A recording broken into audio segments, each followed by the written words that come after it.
Kenapa sih kalau misalkan ada yang sama dikit aja itu udah dihujat rame-rame cuy? Kenapa?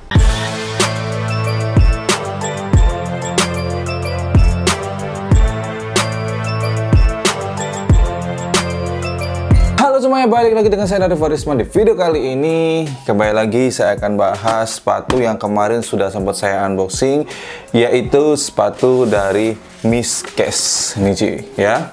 Kemarin saya kop ya, Miss Cash. Aduh, lepas duluan cuy.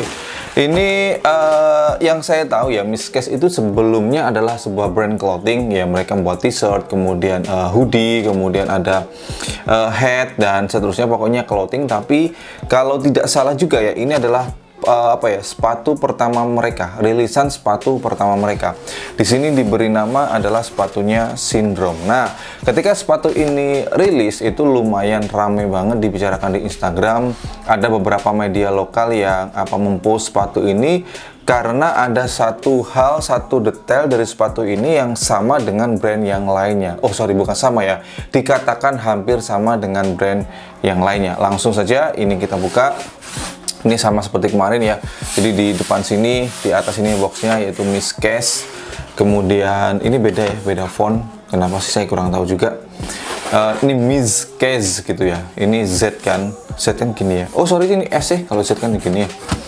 Dan kemudian boxnya di sini warnanya warna kardus ya. Di sini polos sudah. Jadi brandingnya cuma di sini aja, Miss Cash. Dan ini nama sepatunya Syndrome Canvas Black White. Ini nih yang katanya kemarin hampir sama dengan brand yaitu QNBR.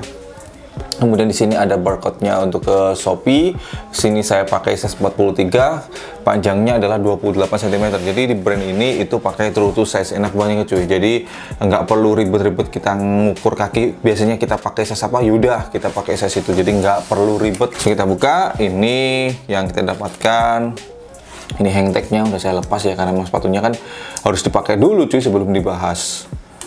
Kemudian di sini ada dua stiker, ini yang sama seperti kemarin yang ketika saya bahas unboxingnya. Kemudian ini ada sus papernya, ini nih yang katanya kemarin dimirip-miripkan dengan QNBR footwear. Oke, ini dia sepatunya. Oke, ini dia Miss Cash yang namanya adalah Syndrome. Ini sepatu pertama mereka kalau tidak salah. Kalau misalkan salah ya mohon maaf ya. Dan sepatu ini mengambil konsep vulcanize yang basic ya. Jadi kurang lebih hampir sama sepatu ini dengan konsep-konsep sepatu vulcanize dari brand lokal yang lainnya yang mengeluarkan konsep seperti ini. Kalau misalkan mungkin teman-teman berpendapat sepatu ini gabungan dari Kompas Vintage tambahkan dengan QNBR, nggak salah. Teman-teman berpikiran seperti itu nggak salah. Tapi kalau secara detail sebenarnya ini beda cuy ya. Di compare dengan Kompas Vintage. Nah, kalau di bagian depan ini kurang lebih memang sama persis ya. Kemudian ini toe capnya ya, toe capnya sini. Ini tebelnya juga sama persis ya. Cuma bedanya yang Miss Cash ini di bagian belakangnya nggak ada ini, nggak ada bumpernya ini. Nah, sekarang ke detail dari sepatunya sendiri ya. Jadi di bagian depan sini ini toe cap ya, kemudian bumper di sini bagian depan yang sama persis tebelnya dengan Kompas Vintage tadi. Kemudian bagian uppernya ini semuanya untuk yang warna hitam ini menggunakan kanvas 12 oz. Kemudian ini ya logo brandnya di sini ini yang kemarin dihampir samakan dengan dimirip-miripkan lah mungkin lebih tepatnya ya dengan QNBR footwear. Dan ini ya, ini kalau si brandnya sendiri ngomong ke saya ya, ini sebenarnya adalah huruf M, katanya sih seperti itu, tapi huruf M dari mana saya juga bingung ya. Misalkan ambil pola seperti ini mungkin gini ya, gini set M, gini mungkin saya juga kurang paham sih ya M-nya dari mana, tapi mereka menganggap ini adalah huruf M. Ya nggak masalah ya kan. Untuk materialnya ini menggunakan synthetic leather ya. Kemudian untuk konstruksi dari sepatu ini menggunakan vulcanized rubber dan bagian outsole-nya seperti ini cuy.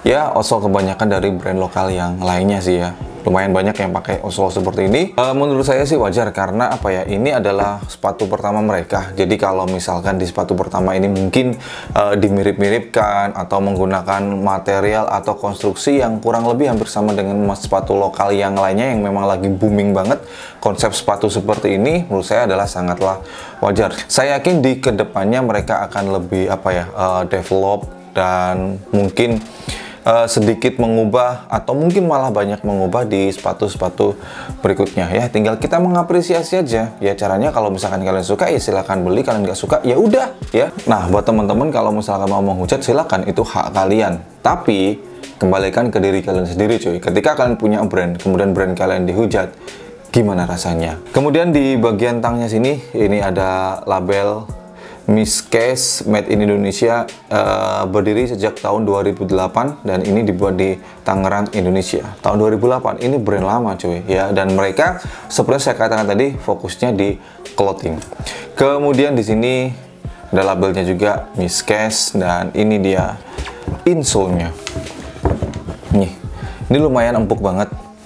Tapi ini sayangnya non removable dan insole-nya ini punya pola yang menarik cuy. Lihat pola-pola seperti ini saya jadi ingat banget Food Junction yang ada di Surabaya cuy, di daerah Tandes. Mungkin teman-teman yang Surabaya mungkin tahu ya. Ciri khas pola seperti ini tuh kan ada di jalannya di Food Junction ya. Jadi kangen cuy ke sana cuy. Udah lama banget nggak ke sana ya.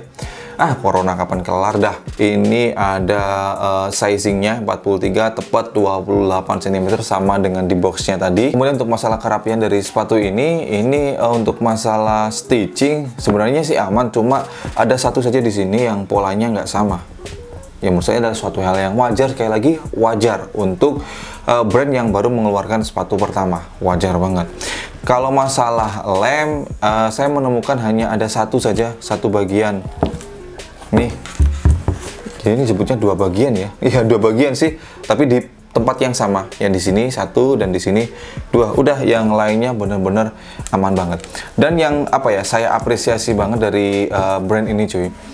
Untuk konstruksinya di sini ini kan vulcanized rubber, tapi uppernya ini bener-bener solid banget cuy. Jadi ini nggak letoy sama sekali, tapi nggak kaku-kaku banget cuy. Jadi dipakainya itu enak banget kalau menurut saya dipakai untuk beater ya. Tapi sekali lagi teman-teman saya sarankan kalau misalkan teman-teman mau pakai sepatu ini, saya sarankan wajib banget pakai kaos kaki cuy. Karena apa? Di bagian sini ini ada sedikit timbulan apa ya? Ketimbulan itu mencungul, opposite lah. Pokoknya di sini ada yang timbul karena ada stitching dari ini. Apa namanya ini ya, pull tab-nya, bukan pull tab ya, kalau pull tab kan ada keluarnya. Pokoknya inilah ya di sini. Jadi ini agak muncul sedikit. Ini kalau misalkan teman-teman nggak pakai kaos kaki dan sering kena gesekan, ini saya jamin pasti lecet banget. Dengan konstruksi seperti ini, saya yakin untuk masalah ketahanan sepatu ini bakalan awet banget cuy. Saya yakin kalau misalkan dibuat daily beater, ini bisa nyampe lah sekitar setahunan, setahun setengah. Ini saya yakin banget ini bisa nyampe. Konstruksinya ini benar-benar mantap banget cuy. Kemudian untuk masalah kenyamanan, sepatu ini udah 2 kali saya pakai. Yang pertama seharian full, ini saya pakai kerja. Kemudian yang kedua seperti biasa jalan-jalan sore ya, sekitar 1,5 kilo lah. Dan di sini yang benar-benar saya apresiasi tadi ya, saya sampaikan konstruksinya untuk uppernya ini benar-benar solid banget.